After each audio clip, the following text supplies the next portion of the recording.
Welcome to Equip, Build, and Mature. Hope you're having a great day.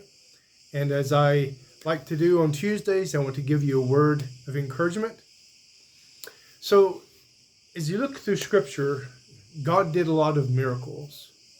He did many amazing miracles in the Old Testament. Some examples are the Hebrews crossing the Red Sea, Daniel in the lion's den, the 3 young Jewish men in the fiery furnace, Joshua and the walls of Jericho falling outward. Those are just a few that we see in the Old Testament. But the New Testament records many more miracles. The Gospels record more than 30 separate remarkable miracles of Jesus. He healed the sick. He healed the crippled. He healed the blind. He healed those who were deaf. He brought the dead back to life. He cast out demons. He walked on the sea. That's just a few of the things that Jesus did as God in the flesh. Now, miracles helped people to believe that Jesus was God's promised Messiah, the Son of God. And his disciples were convinced after they saw the astonishing things that he did. So God used miracles to show his power, to increase faith, to answer prayers, and to verify the teachings of Jesus. Now, the first recorded miracle of Jesus was at a wedding feast in Cana of Galilee. And you can read of this in John chapter 2, verses 1 through 11. Now, in those days, at that time, wedding feasts could last up to 7 days. So at some point in this wedding feast, Jesus' mother, Mary, noticed that they were running out of the wine. And she knew Jesus. She knew who he was. She knew that Jesus could do something about the problem. So she simply went to him and told him, "Jesus, they have no wine." Well, there were 6 empty stone water jars, and each jar held 20 to 30 gallons. So Jesus told the servants to fill the jars with water. And they filled all 6 of the jars all the way to the brim. Then Jesus told them to pour some out and take it to the ruler of the banquet. So they didn't know, but Jesus had just changed the water into wine. So as the banquet ruler tasted the wine, he was shocked. He complimented the groom for saving the very best wine for the very last part of the ceremony. And in John 2:11 it says, he revealed his glory. This is Jesus. Jesus revealed his glory, and his disciples believed in him because of this miracle of changing the water into wine. So as Jesus and his disciples traveled throughout the region, they were teaching people, healing people. So huge crowds began to follow him. Well, Jesus wanted to get away with his disciples, so he took them up on a mountain to teach them privately. But all of these tired and hungry people in the crowds, they followed them up to the top of the mountain. So they were all sitting there listening to Jesus teach them.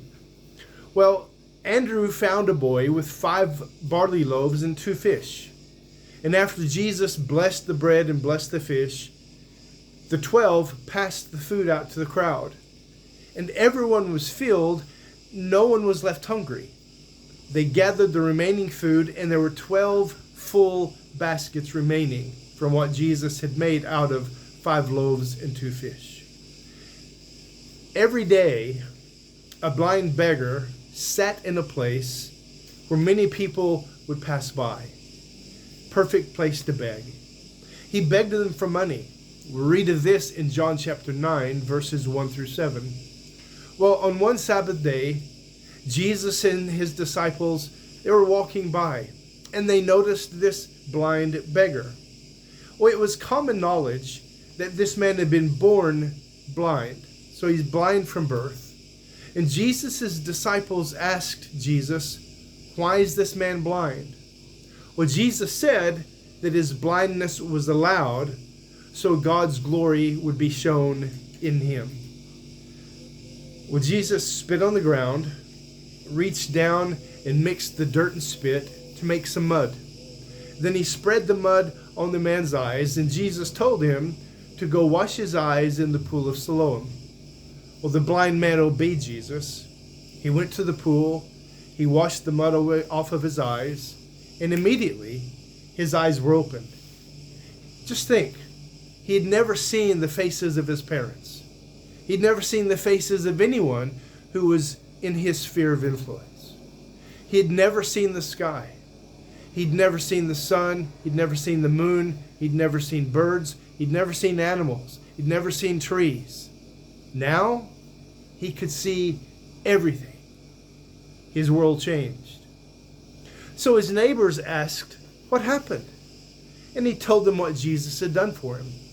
So they took him to the Pharisees, and they told the Pharisees, but they did not believe the man. The Pharisees badgered the parents, but they had no idea how it was that their son could see. Well, the Pharisees then badgered the man about what happened, and he told them, "The man who healed me did a wonderful thing, and he opened my eyes. And if he was not of God, he could not have healed my blindness." Well, the Pharisees became extremely angry, told him he was a sinner, and they threw him out of the synagogue. Well, Jesus found the man, and he asked, "Do you believe in the Son of Man?" And the man asked, "Well, who is he, sir, that I may believe in him?" Jesus answered, I like his answer, "You have seen him. In fact, he is the one speaking to you." And the man said, "I believe, Lord," and he worshipped him.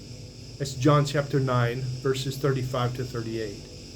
In John chapter 11, verses 1 to 44, there was Mary, Martha, and their brother Lazarus. They were very close friends of Jesus. It seems that he would often stay in their home if he was in the area. So Lazarus became very sick, and the sisters sent word to Jesus because they knew Jesus could heal. Well, they knew that Jesus loved each of them, and they thought that Jesus would come right away to heal his good friend Lazarus.